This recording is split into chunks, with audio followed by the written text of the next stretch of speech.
शहर के कचरे का उचित तरीके से प्रबंधन करने के लिए नायगांव के डंपिंग ग्राउंड पर बायो माइनिंग प्रक्रिया शुरू की गई थी, लेकिन बिल अदा करने में देरी होने की वजह से परभनी के ठेकेदार ने बायो माइनिंग प्रक्रिया बंद कर दी है। इस तरह की जानकारी पत्र द्वारा मनपा को दी गई है।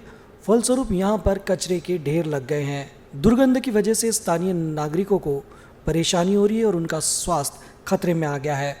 कुल मिलाकर सरकार ने 45 करोड़ की निधि देने के बाद भी कचरा प्रबंधन का काम नहीं हो सका।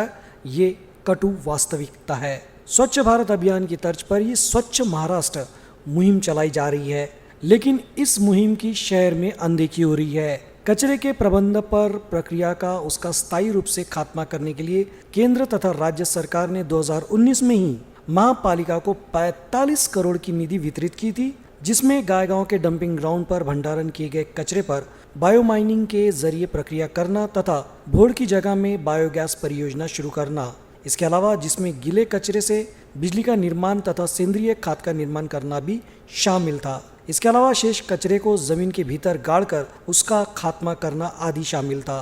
कचरे पर प्रक्रिया करने के लिए काम की शुरुआत में पहले ही देरी की गई। मनपा प्रशासन ने 2020 में इस काम की निविदा मंजूर करने के पश्चात परभनी के ठेकेदार ने प्रत्यक्ष काम की शुरुआत 2021 में की। वर्तमान स्थिति में प्रशासन द्वारा बिल अदा करने में देरी करने की वजह से बायोगैस परियोजना पूरी करने के पश्चात बायो माइनिंग का काम बंद कर दिया गया।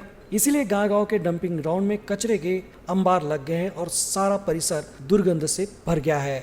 आपको बता दें कि बायो माइनिंग की प्रक्रिया बंद होने के पश्चात प्रशासन ने नए ठेकेदार की नियुक्ति के लिए निविदा प्रकाशित की है। वहीं दूसरी ओर कचरा प्रबंधन में काम देरी होने की वजह से कार्यकारी अभियंता अजय गुजर को निलंबित करने के पश्चात एक सप्ताह के भीतर ही प्रशासन ने भोड़ के बायोगैस परियोजना का भी उद्घाटन किया था। आपको बता दें कि परभनी के ठेकेदार ने डंपिंग ग्राउंड पर जमा हजारों टन कचरे पर बायो माइनिंग के जरिए प्रक्रिया की। ठेकेदार के काम के प्रति संदेह होने पर उन्होंने कितने टन कचरे का खात्मा किया, ये जांचने के लिए प्रशासन ने पुणे के सरकारी इंजीनियरिंग महाविद्यालय की टीम की ओर से थर्ड पार्टी इंस्पेक्शन भी करवाया। जांच के बाद ठेकेदार ने काम 100% किया, ये भी उजागर हुआ। प्रशासन की भूमिका तथा बिल अदा करने में देरी, यही वजह है कि बायो माइनिंग का काम बंद कर दिया गया है।